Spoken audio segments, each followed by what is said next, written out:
Have you ever walked into a room full of wealthy people only to feel small and like you don't belong?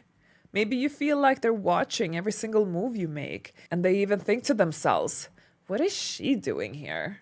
Look, even if nobody's saying anything, but you might become hyper aware of your own moves. Like you start feeling unsure of how you stand, how you walk, how you talk, what you're wearing, or how you're holding this glass. It's almost like you have this feeling of being an outsider that is crashing a party, and at any given moment, somebody's just gonna walk in and find out and kick you out. Whatever I'm describing is not uncommon, but I want to explain why this happens and what can we do about it. And if your goal is to develop confidence that doesn't need to prove itself, then please make sure you subscribe to this YouTube channel and subscribe to my free weekly emails called Anna's Aha Moments. This is where you get my best lessons that I don't always share here on this YouTube channel. So make sure you go to this link and subscribe. All right, let's unpack why this happens. So I want you to know that our brains are actually wired for hierarchy. In ancient tribes back in the days, our survival really did depend whether we belonged to a group or not. So if you were alone, you would probably die because you're alone. But if you belong to a group structure, you have a very high survival rate. Now, what kept you inside the group was status, how useful you are to the group. So the higher the status, the more useful you're going to be.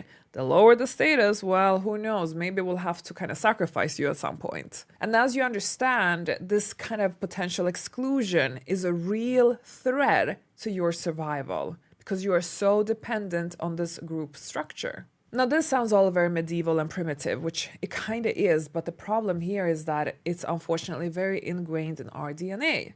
And we can't just like shake it off like this, and pretend it's not there. It's there and it's real. Now, good news, you can work through this psychologically, which is kind of what we're doing today in this video. So stay tuned. But I want to just emphasize on how much this is still influencing us today. Yes, I know we're no longer part of like these ancient tribes, but actually this behavior still lives on in the modern human. But instead it appears through our image, through our social ranking, through our status symbols, how we signal success. And all of that rises your status and makes you become kind of more attractive in the food chain. Now, we do also live in a society that is driven by money.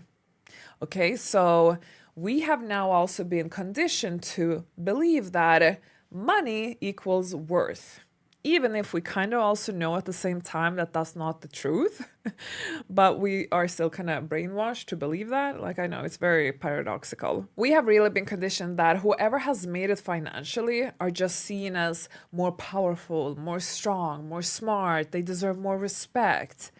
And then you have all this pop culture, social media, and movies all reinforcing that narrative every single day. So obviously, when you then go and you meet somebody who perhaps has that kind of image, your subconscious start comparing you, the average you, the way you know yourself, to this person.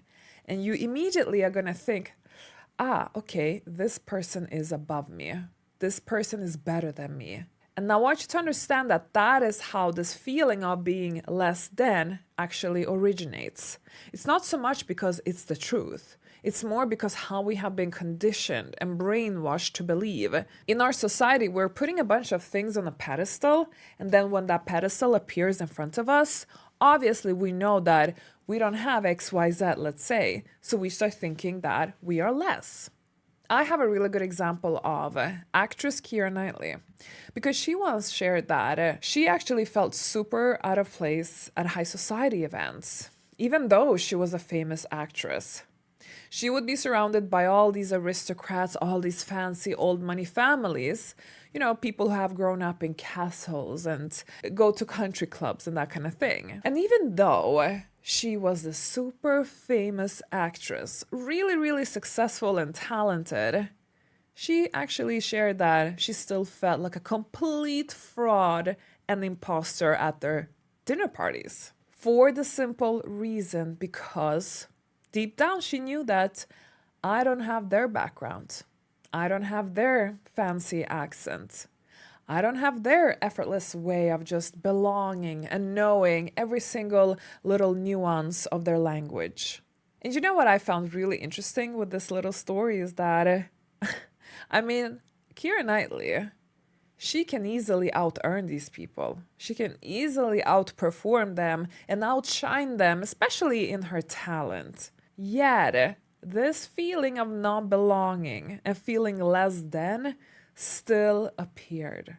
I think that just shows us something really powerful here.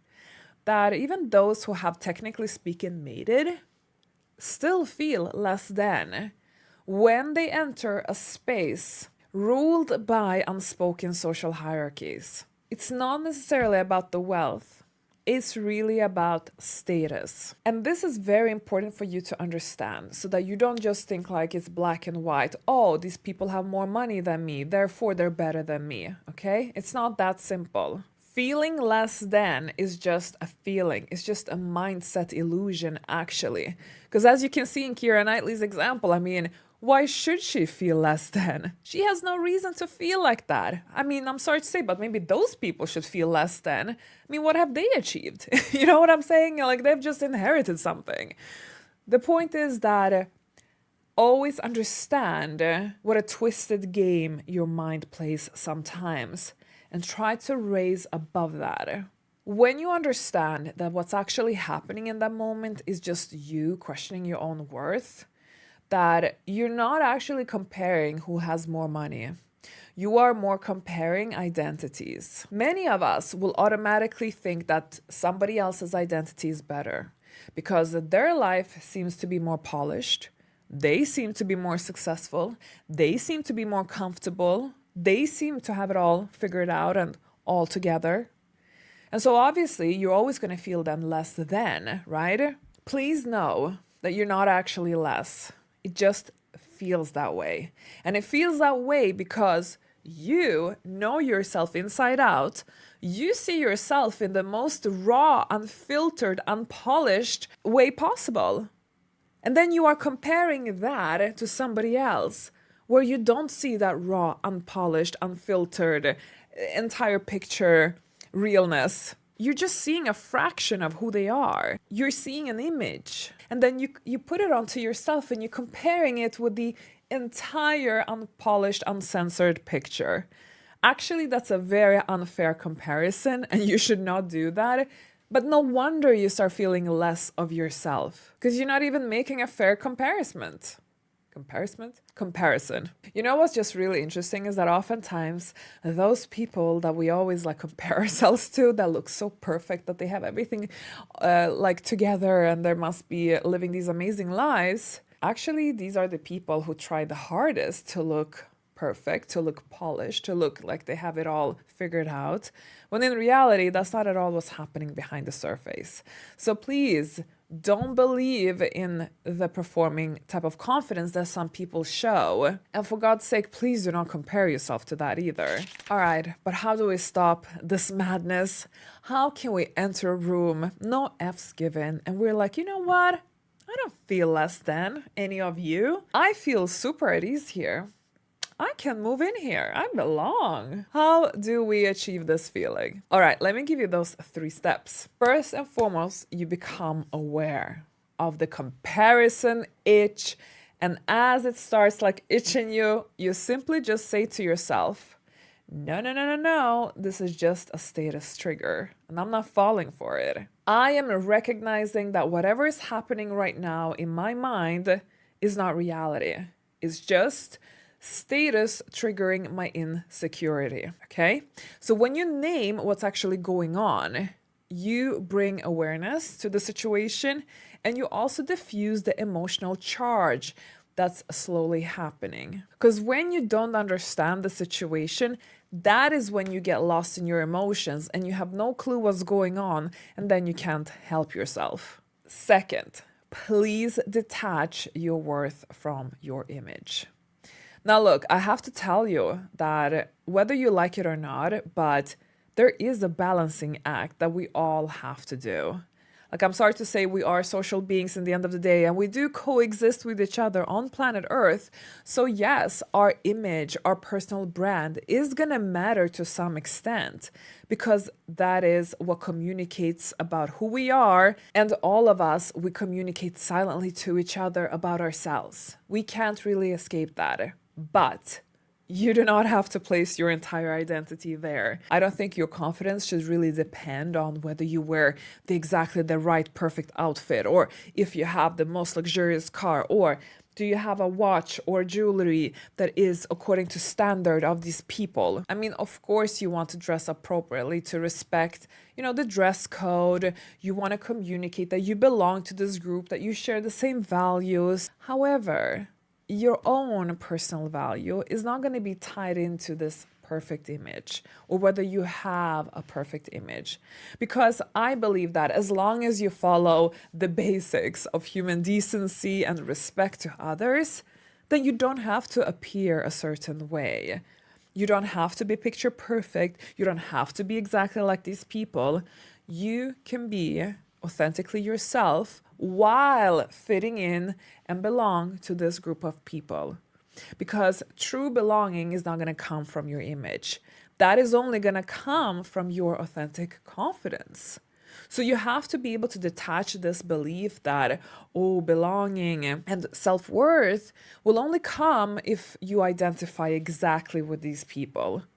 You don't have to be them to be part of them. Do you understand the difference?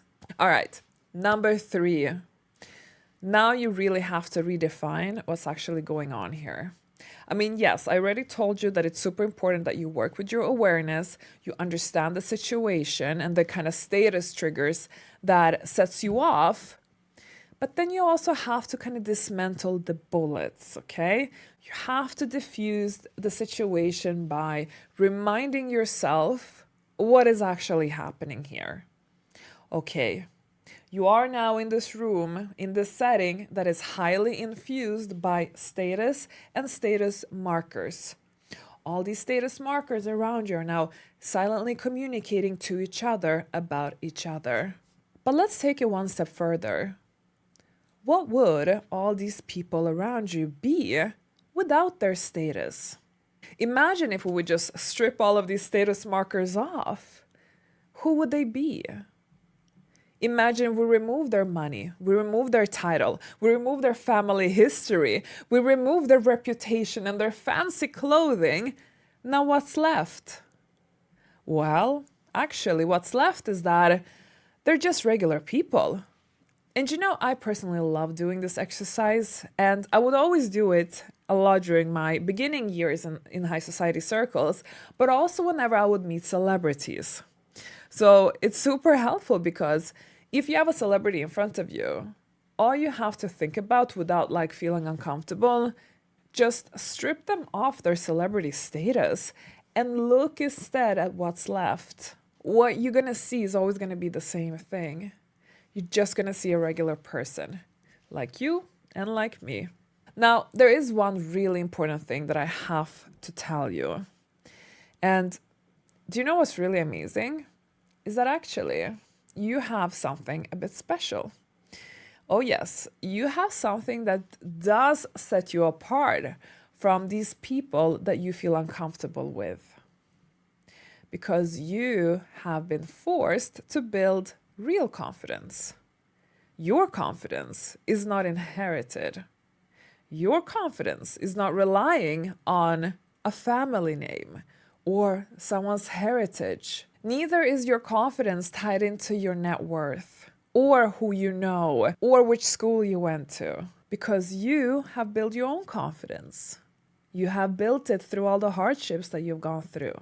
You have built it because of your self-awareness, because of your resilience, because of everything that you have been able to give to yourself. You have earned your confidence. Your confidence is not relying on some mental crutch.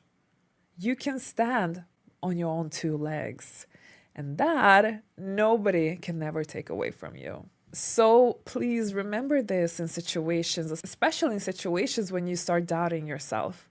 You don't need a fancy family name. You don't need a high net worth. You don't need to be the super successful person in whatever field. All you need is confidence. Confidence that doesn't need to prove itself. And that is exactly the kind of work that we are doing here on this YouTube channel. So make sure you subscribe and make sure you go and check out Level Up Class. That is my online learning platform. If you want to get mentorship from me, I have a community of like-minded women who are all striving to not only improve themselves, but also improve their lives. Why settle for mediocrity when you can really build a life on your own terms and level up to the level where you want to be? Come and join me inside Level Up Class and find out more how you can be part of our study circle. Let's level up together, ladies. I will see you inside Level Up Class and inside this video. So hop on over there. I will see you in that video.